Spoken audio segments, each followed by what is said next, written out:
de se comporter comme des hommes de Néandertal ou quoi. Nous sommes dans le temps moderne.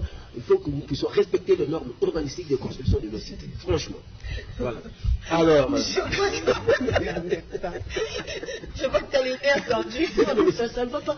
Sinon, les gens continueront à pleurer comme ça. Et puis, interpeller le chef de l'État, papa Félix. Ce n'est pas son travail. Non. Il faut que chacun puisse faire son travail. Voilà. Alors, nous allons prendre nos premiers invités. Nous avons sur le plateau Madame Micheline Ali, qui œuvre dans le secteur de la santé. Elle est la fondatrice et présidente d'une structure appelée C'est ma santé. Donc avec elle, nous allons parler de la sensibilisation sur le respect des gestes barrières après la levée de l'état d'urgence, parce que nous sommes en pleine pandémie de Covid-19, donc nous devons respecter les gestes barrières pour que cette pandémie-là ne puisse pas prendre de l'ampleur dans notre société. Bonjour madame. Bonjour. Et à côté d'elle, nous avons un économiste, il s'agit de M. Didier Ngoy Nissamou. Avec lui, nous allons parler du développement économique de la province du Congo central. Bonjour M. Didier. Non, fallait le dire bonjour. Donc, il y a un beau tequila, c'est ça. Oui, il y a un beau tequila. Alors, nous commençons par la dame, bien sûr. Galanterie oblige. Exactement, c'est ce que j'adore. Alors, madame Micheline, vous préférez qu'on parle lingala ou français? En français, s'il vous plaît. Ouais. Attention, la sensibilisation concerne toutes les couches de la population. Oui, je peux parler un peu de lingala, mais... Qu'elle débute en français pour nous. Oui, c'est ça. C'est ça, justement. Alors, votre structure, c'est ma santé. Parlons un peu de votre structure. Ça existe depuis quand? C'est depuis 2007 que ça existe. Donc, je suis la fondatrice de l'organisme. Oui, c'est ma santé.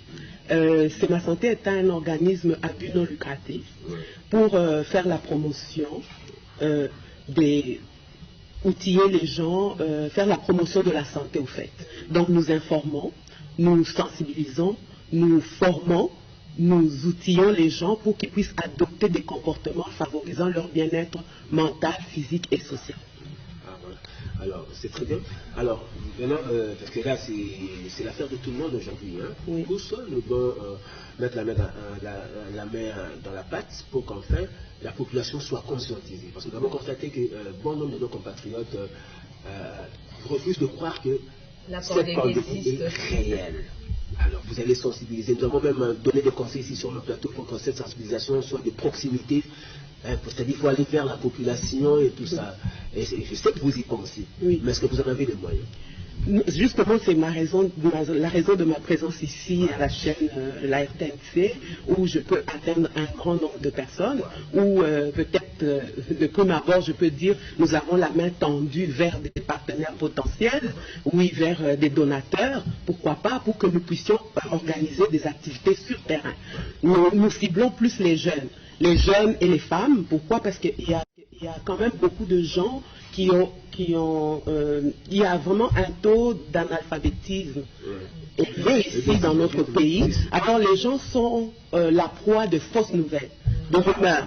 Alors quand quelqu'un dit la maladie à coronavirus ou le Covid-19 n'existe pas, ça va de bouche à oreille. C'est les radiotrottoirs comme on dit, et la radiotrottoir plutôt. Donc ça se propage comme ça et tout le monde y croit, c'est vraiment très facile. Alors il faut utiliser, c'est pourquoi on veut utiliser les moyens de communication. Lesquels? Comme par exemple la télévision, comme ici par exemple, pour pouvoir sensibiliser les gens, pour donner la bonne information, afin que les gens puissent avoir les meilleures connaissances, qu'ils puissent avoir un esprit critique, et puis surtout aussi améliorer leurs aptitudes à prendre soin d'eux-mêmes, les conscientiser au fait. Parce que pourquoi c'est ma santé? C'est ma santé, quand j'ai pensé à c'est ma santé, c'est parce que la santé, c'est une responsabilité individuelle d'abord. Voilà. Donc, si tu veux vivre longtemps, tu dois prendre soin de toi. Voilà. Et la prévention, ça coûte moins cher. que c'est ça. C'est ça, C'est la guérison. Justement, la prévention coûte moins cher. Il vaut mieux prévenir que guérir. Voilà, justement, me brosser les dents, ça coûte moins cher qu'aller soigner une carie dentaire, par exemple. Donc, je donne un exemple. Parlant du coronavirus, le Covid-19, justement, on a vu, on a des tâches. Cesser de fumer coûte moins cher que avoir un cancer des poumons. Faire soigner un cancer des poumons, Voilà. c'est pas moi du foie. C'est ça, la prévention coûte moins cher. Donc, avoir une hygiène corporelle, ça coûte moins cher. Comme par exemple concernant les gestes barrières, si on veut parler des gestes barrières, que les gens négligent depuis qu'on a levé l'état d'urgence sanitaire, les gens négligent les gestes barrières. Et pourtant, les gestes barrières comme se laver les mains par exemple, ça fait partie de l'hygiène corporelle habituelle. Ça fait naturellement. Donc pour prévenir même d'autres maladies, comme par exemple toutes les maladies à cause des mains sales, le choléra, la fièvre typhoïde. Le choléra. Oui, c'est ça, la conjonctivite par exemple, c'est les mains sales et tout ça, la dysenterie et tout et tout. Donc voilà, c'est pourquoi je suis là aujourd'hui. Voilà. Alors, concrètement, vous avez déjà commencé le travail de sensibilisation? Vous avez déjà commencé? Oui, on le fait dans les réseaux sociaux. On a plus accès dans les réseaux sociaux parce que, bon, quand même, gratuit. Oui, mais dans les réseaux sociaux, c'est comme si vous disiez que la population intellectuelle, tout ça. Pourtant, ils descendent sur le terrain. Oui, justement, c'est pour ça Alors que la que... population la plus exposée aujourd'hui, vous avez évoqué les cas d'analphabètes dans la société, et c'est cette population-là qui manque d'instruction, qui ne sait pas faire des analyses objectives afin de croire vraiment que la maladie est réelle. C'est cette population-là qui est exposée. Il faut aller vers cette population, je l'ai dit. Il faut faire une communication de proximité, il faut descendre sur le terrain, c'est-à-dire il faut descendre sur le terrain, sensibiliser, parler à cette population. Est-ce que vous avez déjà commencé ce travail? Non, justement, c'est pour ça que je passe ici. Parce que je sais qu'il y a des gens qui ont un bon cœur, qui ont des moyens, qui ont des possibilités, qui me suivent, qui pourraient quand même nous aider pour que nous puissions organiser des activités sur terrain. Nous avons la compétence. Donc, nous avons la volonté. C'est une mission de vie parce que moi je suis infirmière de formation de base, puis j'ai un diplôme en gestion des services de santé et des services sociaux. Donc c'est facile pour moi d'établir des programmes, d'animer des ateliers éducatifs, c'est ce qu'on fait d'habitude, des conférences pour pouvoir sensibiliser les gens et les outiller, les équiper. Voilà. C'est quoi votre message? Là, vous voulez que des partenaires vous soutiennent dans ce travail. Si vous voulez lancer ce message-là, vous donnez vos coordonnées. Donc, pour m'atteindre, on peut m'appeler au 084 23 76 763. Encore? 084 23 76 763. 763. Et puis, je voulais quand même ajouter quelque chose concernant le port du masque, parce que le port du masque est obligatoire, et le masque, il s'est avéré qu'il contribue considérablement à réduire la transmission de la maladie à coronavirus, parce que c'est une maladie quand même virale, où on émet des gouttelettes de virus en parlant, en éternuant, en toussant. Et quand on porte le masque, ça diminue, ça arrête, on ne peut pas, et en respectant aussi la distanciation d'au moins 1 mètre, ça aide beaucoup. Et on a remarqué que les gens, au lieu de porter le masque, ils le mettent comme un pendentif d'oreille ou peut-être cache-barbe. Et puis les gens appellent ça cache-nez. Oui, cache-nez, mais cache la bouche. Voilà.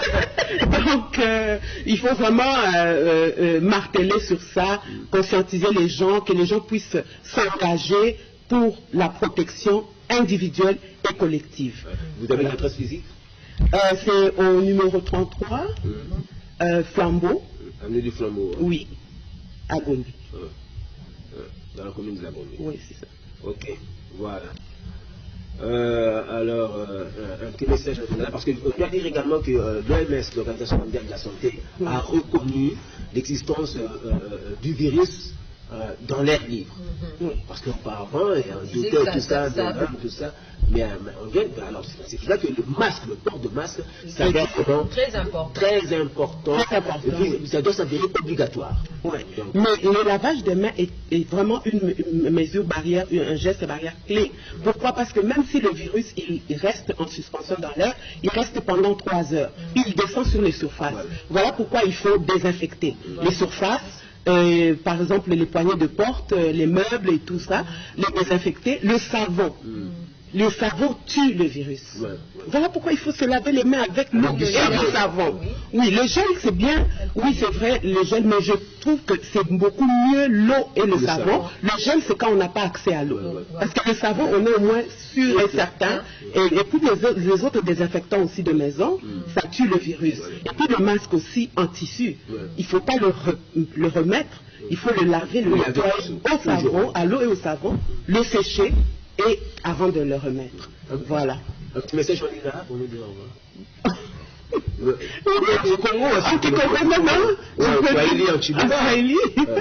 Ok, nasema aksanti sana vile mlipokea ku émission RTNC. En tout cas, batu appliquer les gestes barrières, donc sukula mikono et tout, et puis nakoloba vraiment batu ba yeba que maladie wana ezali ya solo, maladie eza ya solo, omi batela pour vivre longtemps, au batela pe baninga mususu. Donc c'est ça, voilà le message nanga yangwana. Merci beaucoup. Merci beaucoup Madame Micheline.